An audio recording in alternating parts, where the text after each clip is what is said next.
ओम शांति। 11/12/2023 के साकार अनमोल धारणा युक्त मधुर महावाक्य हैं। मीठे बच्चे, तुम सबको जीवन मुक्ति का मंत्र देने वाले सतगुरु के बच्चे गुरु हो। तुम ईश्वर के बारे में कभी भी झूठ नहीं बोल सकते। क्वेश्चन है, सेकंड में जीवन मुक्ति प्राप्त करने की विधि और उसका गायन क्या है? आंसर, सेकंड में जीवन मुक्ति प्राप्त करने के लिए प्रवृत्ति में रहते कमल फूल समान पवित्र बनो। सिर्फ इस अंतिम जन्म में पवित्रता की प्रतिज्ञा करो तो जीवन मुक्ति मिल जाएगी। इस पर ही राजा जनक का मिसाल गाया हुआ है कि गृहस्थ व्यवहार में रहते एक सेकंड में प्रतिज्ञा के आधार पर जीवन मुक्ति प्राप्त की। गीत के बोल हैं, ये वक्त जा रहा है, ओम शांति। बाप आते हैं सबको सेकंड में जीवन मुक्ति देने। गायन भी है सबका सदगति दाता, जीवन मुक्ति दाता एक है। एक सेकंड में जीवन मुक्ति क्यों कहते हैं?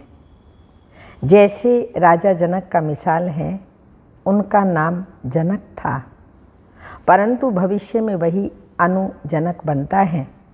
जनक के लिए कहते हैं उन्हें एक सेकंड में जीवन मुक्ति मिली, लेकिन जीवन मुक्ति तो सतयुग त्रेता में कहेंगे। गुरु लोग कालमी मंत्र देते हैं, उसे वशीकरण मंत्र भी कहते हैं। वे तो सब मंत्र देते हैं, लेकिन तुम्हें मिलता है महामंत्र जीवन मुक्ति का। सर्वोत्तम एक ही बाप है। ब्रह्मा कुमार कुमारियाँ जिनको बाबा मंत्र देते, उन्हें यह मंत्र कहाँ से मिला? उस सतगुरु से। फिर तुम बच्चे सर्वोत्तम बनते हो, उनमें सर्वोत्तम गुरु होते हैं। तुम भी सतगुरु के बच्चे गुरु हो। गीता सुनाने वाले को भी गुरु कहा जाता है। नंबर वार तो होते ही हैं। तुम भी सत बोलने वाले गुरु हो। तुम कभी ईश्वर के बारे में झूठ नहीं बोलते हो, तो पहले तो तुम पवित्रता के ऊपर ही समझाते हो कि बाप से प्रतिज्ञा करो, हम कभी विकार में नहीं जाएंगे। झूठ आदि ना बोलना ये तो कॉमन बात है। झूठ तो बहुतों से निकलती रहती है, पर यहाँ वह बात नहीं। यहाँ है पवित्रता की बात। गृहस्थ व्यवहार में रहते इस अंतिम जन्म में हम बाप से प्रतिज्ञा करते हैं कि हम कमल फूल समान पवित्र रहेंगे। तो यहाँ पवित्र रहने की बात है। कहेंगे यह तो बहुत ऊंच मंजिल है, यह तो हो ही नहीं सकता। तुम कहेंगे वाह, क्यों नहीं हो सकता है? यह तो गाया हुआ है, कमल फूल सम पवित्र जीवन आदि आदि। ये दृष्टांत शास्त्रों में लिखा जरूर है। बाप ने ही ऐसी शिक्षा दी है, भी भगवानों वाच्य या ब्राह्मणों वाच्य। भगवान सबको नहीं सुनाते, ब्राह्मण बच्चे ही सुनते हैं। ये बात तुम्हें सबको समझा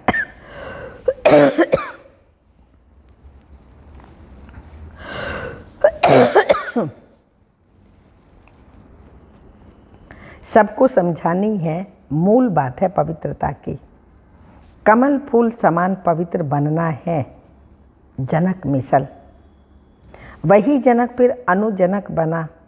जैसे राधे अनुराधे बनती हैं। कोई का नाम नारायण है तो भविष्य में अनु नारायण बनता है। यह एक्यूरेट बात है। तो जो भी आते हैं उनको समझाना पड़े। सुना तो है सेकंड में जीवन मुक्ति, गृहस्थ व्यवहार में रहते ऊंच पद पाया जा सकता है। हम अनुभव से कहते हैं, गपोड़ा नहीं मारते। भगवानो वाच्य। मुख्य बात समझानी है, भगवान सबका बाप है। जरूर जीवन मुक्ति दाता भी वही है। यह है प्रवृत्ति मार्ग। सन्यासियों का तो है ही निवृत्ति मार्ग। वह कभी राजयोग सिखला नहीं सकते। वह तो घर बार छोड़ भागने वाले हैं। वो ये ज्ञान दे नहीं सकते।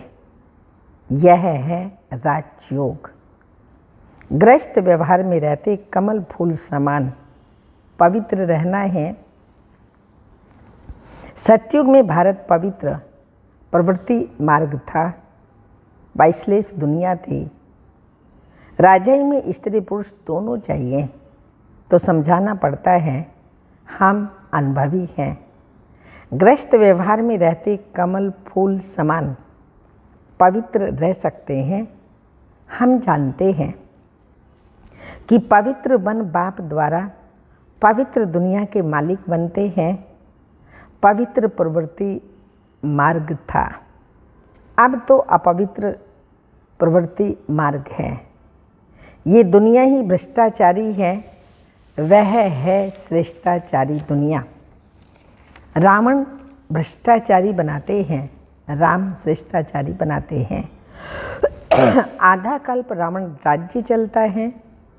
भ्रष्टाचारी दुनिया में भक्ति मार्ग है। दान पुण्य आदि करते रहते हैं क्योंकि भ्रष्टाचार है। समझते हैं मनुष्य जितना भक्ति दान पुण्य करेंगे तो फिर भगवान मिलेगा। भगवान की भक्ति करते हैं, कहते हैं कि आकर हमको श्रेष्ठ बनाओ। भारत श्रेष्ठाचारी था, अब नहीं है। श्रेष्ठाचारी ही फिर भ्रष्टाचारी बनते हैं, भ्रष्टाचारी ही फिर श्रेष्ठाचारी बनते हैं। भारत की नई रचना की कहानी कोई भी नहीं जानते। चित्रों द्वारा अच्छी तरह समझाया जा सकता है। ऐसे ऐसे चित्र बनाने पड़ेंगे। हर एक सेंटर पर प्रदर्शनी के चित्र होने चाहिए। बाबा डायरेक्शन देते हैं, भल लिख दें कि चित्र हमारे पास नहीं है, तो बाबा डायरेक्शन देंगे, यह बनाओ, फिर सबको भेजो, तो सबके पास प्रदर्शनी हो जाएगी। अभी तो है, ये बाबा पुरानी बात कह रहे हैं। उस टाइम में चित्रों का सेट आदि बनाना थोड़ा मुश्किल होता था। धीरे धीरे सब सेंटरों पर प्रदर्शनी के सेट होने लगे हैं सभी पर। ये चित्र बहुत अर्थ सहित है। तो पहले पहले ये बुद्धि में आना चाहिए, हम बाप के बच्चे हैं। भगवान है स्वर्ग रचने वाला। नरक का रचयिता है रावण। गोले के ऊपर 10 सिर वाले रावण का चित्र बना दो। स्वर्ग के गोले पर चतुर्भुज लिख भी सकते हैं। ये राम राज्य, यह है रावण राज्य। इस समय रावण सर्वव्यापी है, वहाँ हम राम सर्वव्यापी तो नहीं कह सकेंगे।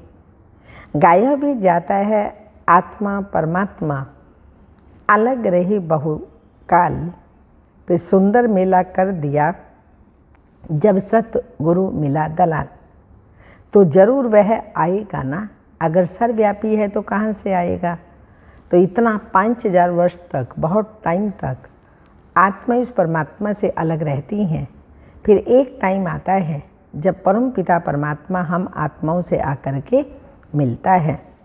ये हिसाब कोई भी जानते नहीं।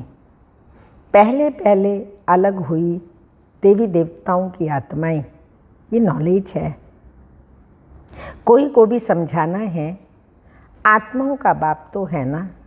अब हे आत्मा, अपने परम पिता परमात्मा का ऑक्यूपेशन बताओ। क्या नहीं जानती हो? अगर नहीं बता पाते तो बाबा कहते हैं कि ना नहीं जानती हो। ऐसा बच्चा तो होता नहीं जो बाप के ऑक्यूपेशन को नहीं जानते हो। तो बाप बैठ समझाते हैं, तुम अपने जन्मों को नहीं जानते हो। मैं समझाता हूँ, पहले पहले जो देवी देवता हैं वह इतने जन्म लेते हैं, तो हिसाब करो दूसरे धर्म वाले कितने जन्म लेते होंगे, सिद्ध कर बताना पड़े। मैक्सिमम इतने हैं। कितने हैं मैक्सिमम? 84 और मिनिमम 1 या 2 जन्म। झाड़ वृद्धि को पाता रहता है। पहले पहले देवी देवता थे, उन्हों के ही 84 जन्म कहे जाते हैं। भारत की नॉलेज है ना, प्राचीन भारत की नॉलेज किसने दी? यह भगवान ने ही दी है। नॉलेजफुल गॉड फादर है ना। ब्रह्मा को भी नॉलेजफुल नहीं कहेंगे, श्री कृष्ण को भी नहीं कहेंगे। श्री कृष्ण की महिमा ही अलग है। यह समझने की बड़ी ही क्लियर नॉलेज है। भगवान तो सबका एक ही निराकार परम पिता परमात्मा है, वह है रचयिता।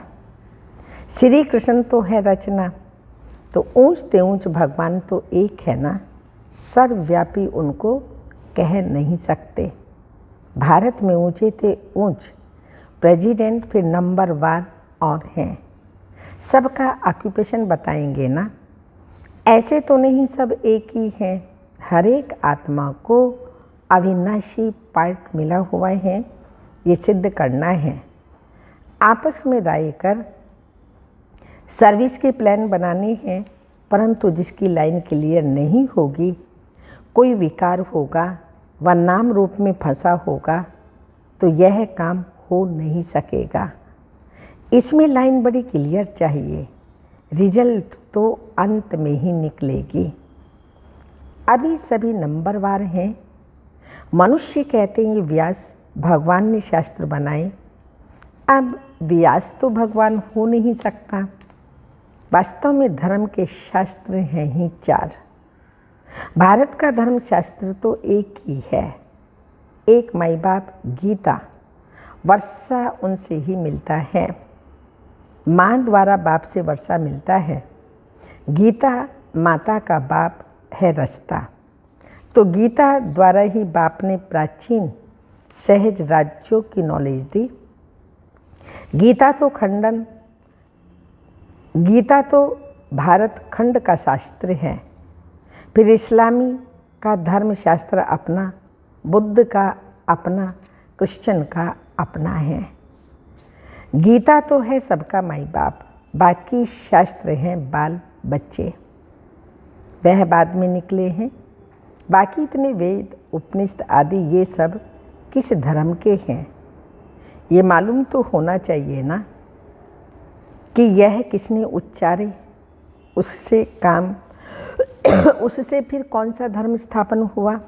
कोई धर्म तो है ही नहीं। पहले तो सिद्ध करना है गीता को खंडन किया है, बाप के बदले बच्चे का नाम दे दिया। जीवन चरित्र तो सबका अलग अलग है। बाप कहते हैं सर्व धर्मानि परित्यज्य आदि आदि मामे कम याद करो। परमात्मा आत्माओं को कहते हैं तुम अशरीरी बनो, मेरे को याद करो। अशरीरी बाप ही यह कह सकते हैं, सन्यासी तो कह नहीं सकते।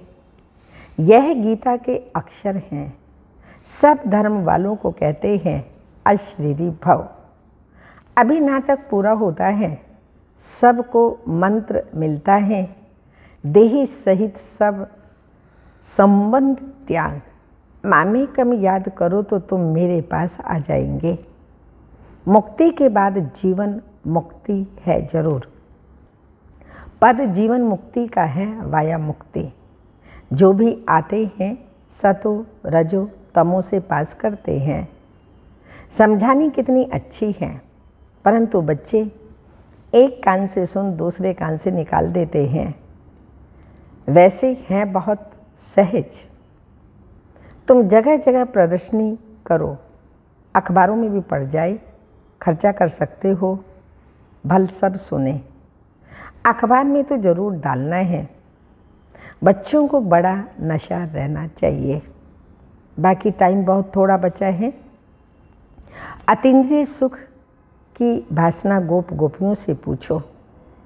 गायब हुए हैं ये गोपी बल्लभ के गोप गोपियाँ हैं। गोप गोपियाँ न सतयुग में न कलयुग में होते हैं, वहाँ लक्ष्मी देवी राधे देवी गोप गोपियाँ तो अभी हैं। गोपी बल्लभ के बच्चे पोतरे पोतरियाँ हैं। जरूर दादा भी होगा, दादा बाबा और मम्मा। ये नई रचना हुई संगम पर। तो बाप कहते हैं, मैं कल्प कल्प कल्प के संगम युगे आता हूँ नई दुनिया बनाने। आसुरी संतान से तुम ईश्वरीय संतान बने हो, फिर बनेंगे दैवी संतान, फिर क्षत्रिय वैश्य शूद्र बनेंगे 84 जन्मों में, फिर 7 वृद्धि भी होती जाएगी। झाड़ भी पूरा कंप्लीट चाहिए ना, प्रलय भी नहीं होती। भारत तो अविनाशी खंड है, भारत की बहुत महिमा करनी है। भारत सब खंडों में श्रेष्ठ है, विनाश कभी होता नहीं। अच्छा, मीठे मीठे सिक्के लदे बच्चों प्रति माता पिता बाप दादा का याद प्यार। Good morning, diamond morning. रूहानी बाप की रूहानी बच्चों को नमस्ते। हम रूहानी बच्चों की रूहानी माता पिता बाप दादा को याद प्यार। गुड मॉर्निंग, डायमंड मॉर्निंग, ओम नमस्ते। रात्रि क्लास 16/4/68। तुम ब्राह्मण बच्चों बगैर किसी को भी यह पता नहीं है संगम युग कब होता है। इस कल्प के संगम युग की महिमा बहुत है। बाप आकर राजयोग सिखलाते हैं। सतयुग के लिए तो जरूर संगम युग ही आएगा। है भी मनुष्य, उनमें कोई कनिष्ठ कोई उत्तम है, उनके आगे महिमा गाते हैं। आप पुरुषोत्तम हो, हम कनिष्ठ हैं, आप ही बताते हैं मैं ऐसा हूँ ऐसा हूँ आदि। अभी इस पुरुषोत्तम संगम युग को तुम ब्राह्मण बिगर कोई भी नहीं जानते हैं। इनकी एडवर्टाइज कैसे करें जो मनुष्यों को पता पड़े। संगम युग पर भगवान ही आकर राजयोग सिखलाते हैं। तुम जानते हो हम राजयोग सीख रहे हैं। अभी ऐसी क्या युक्ति रचे जो मनुष्यों को मालूम पड़े, परंतु होगा धीरे। अभी समय पड़ा है। पहले से बाबा बता रहे हैं, अभी तो समय चल रहा है। बहुत गई थोड़ी रही थोड़ी की पुनः आंत। हम कहते तो मनुष्य जल्दी पुरुषार्थ करें, नहीं तो ज्ञान सेकंड में मिलता है, जिससे तुम उसी समय सेकंड में जीवन मुक्ति पालेंगे। परंतु तुम्हारे सिर पर आधा कल्प के पाप हैं, वह थोड़ी सेकंड में कटेंगे। उनको काटने में तो टाइम लगेगा, इसमें तो टाइम लगता है। मनुष्य समझते हैं अभी तो समय पड़ा है, अभी हम ब्रह्मा कुमारियों के पास क्यों जाएं। लिटरेचर से उल्टा भी उठा लेते हैं। तकदीर में नहीं है तो उल्टा उठा लेते हैं। तुम समझते हो ये पुरुषोत्तम बनने का युग है। हीरे जैसा गायन है ना, फिर कम हो जाता है। गोल्डन एज, सिल्वर एज, यह संगम युग का है डायमंड एज। सतयुग है गोल्डन एज, यह तुम जानते हो। स्वर्ग से भी यह संगम अच्छा है। हीरे जैसा जन्म है। अमर लोक का गायन है ना, फिर कम होता जाता है। तो यह भी लिख सकते हो पुरुषोत्तम संगम युग है डायमंड, सतयुग है गोल्ड, त्रेता है सिल्वर आदि आदि। यह भी तुम समझा सकते हो। संगम युग पर ही मनुष्य से देवता बनते हैं। 8 रत्न बनाते हैं ना, तो डायमंड को बीच में रखा जाता है। संगम का शो होता है। संगम युग है ही हीरे जैसा। हीरे का मान संगम पर है। योग आदि सिखलाते हैं, जिसको स्पिरिचुअल योग कहते हैं। परंतु स्पिरिचुअल तो फादर ही है, रूहानी फादर और रूहानी नॉलेज संगम पर ही मिलती है। मनुष्य जिनमें देह अहंकार है, वह इतना जल्दी कैसे मानेंगे। गरीब आदि को समझाया जाता है तो यह भी लिखना है संगम युग इज डायमंड, उनकी आयु इतनी। सत्युग गोल्डन एज तो उनकी आयु इतनी। शास्त्रों में भी स्वास्तिका निकालते हैं तो तुम बच्चों को यह भी याद रहे तो कितनी खुशी रहे। स्टूडेंट को खुशी होती है ना, student life is the best life. कहीं तो सोर्स ऑफ इनकम है, यही तो सोर्स ऑफ इनकम है। यह है मनुष्य से देवता बनने की पाठशाला। देवताएं तो विश्व के मालिक थे, यह भी तुमको मालूम है तो अथाह खुशी होनी चाहिए। इसलिए गायन है, अतीन्द्रिय सुख गोपी बल्लभ के गोप गोपियों से पूछो। टीचर अंत तक पढ़ाते हैं तो उनको अंत तक याद करना चाहिए। भगवान पढ़ाते हैं और फिर भगवान साथ भी ले जाएंगे। पुकारते भी हैं लिबरेटर गाइड, दुखों से छुड़ाओ। सत्युग में दुख होता ही नहीं है, कहते हैं विश्व में शांति हो। बोलो आगे कब थी, वो कौन सा युग था, किसी को भी पता नहीं है। राम राज्य सत्युग, रावण राज्य कलयुग। ये तो जानते हो ना, बच्चों को अनुभव सुनाना चाहिए। बस क्या बताऊं दिल की बात, बेहद का बाप बेहद की बादशाही देने वाला मिला है। और क्या अनुभव बताऊं, और कोई बात ही नहीं। इस जैसी खुशी और कोई होती ही नहीं। कोई को भी किसी से रूठ कर वास्तव में घर में नहीं बैठना चाहिए। वह जैसे अपनी तकदीर से रूठना है। पढ़ाई से रूठा तो क्या सीखेंगे। बाप को पढ़ाना है ब्रह्मा द्वारा तो एक दो से कभी भी रूठना नहीं चाहिए। यह है माया। यज्ञ में असुरों के विघ्न तो पड़ते हैं ना। अच्छा, मीठे मीठे रूहानी बच्चों प्रति रूहानी बाप व दादा का याद प्यार। Good night. रूहानी बच्चों को रूहानी बाप की नमस्ते। हम रूहानी बच्चों की रूहानी बाप दादा को याद प्यार, गुड नाइट। धारणा के लिए मुख्य सार हैं। बाप जो सुनाते हैं वह एक कान से सुन दूसरे से निकालना नहीं है। ज्ञान के नशे में रह अतीन्द्रिय सुख का अनुभव करना है। सेकंड पॉइंट, सभी को सेकंड में मुक्ति, जीवन मुक्ति का अधिकार देने के लिए यही महामंत्र सुनाना है कि देही सहित देही के सब संबंधों को त्याग, बाप को याद करो। वरदान, क्लियर बुद्धि द्वारा हर बात को परख कर यथार्थ निर्णय करने वाले सफलता मूर्त भाव। स्पष्टीकरण, जितनी बुद्धि क्लियर है उतनी परखने की शक्ति प्राप्त होती है। ज़्यादा बातें सोचने की बजाय एक बाप की याद में रहो। बाप से क्लियर रहो तो हर बात को सहज ही परख कर यथार्थ निर्णय कर सकेंगे। जिस समय जैसी परिस्थिति, जैसा संपर्क संबंध वाले का मूड, उसी समय पर उस प्रमाण चलना, उसको परख कर निर्णय लेना, ये भी बहुत बड़ी शक्ति है जो सफलता मूर्त बना देती है। स्लोगन, ज्ञान सूर्य बाप के साथ लक्की सितारे वह हैं जो जग से अंधकार को मिटाने वाले, अंधकार में आने वाले नहीं। ज्ञान सूर्य बाप के साथ लक्की सितारे वह हैं जो जग से अंधकार को मिटाने वाले हैं, अंधकार में आने वाले नहीं।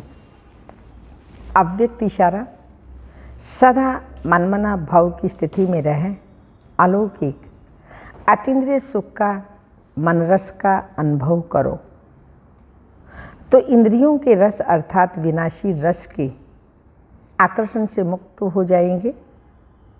जो पुरानी दुनिया को कोई भी वस्तु या इंद्रियों की रस में फंसे हुए रहते हैं वो मन रस का अनुभव नहीं कर सकते। इसलिए इससे मुक्त बनो। ओम शांति।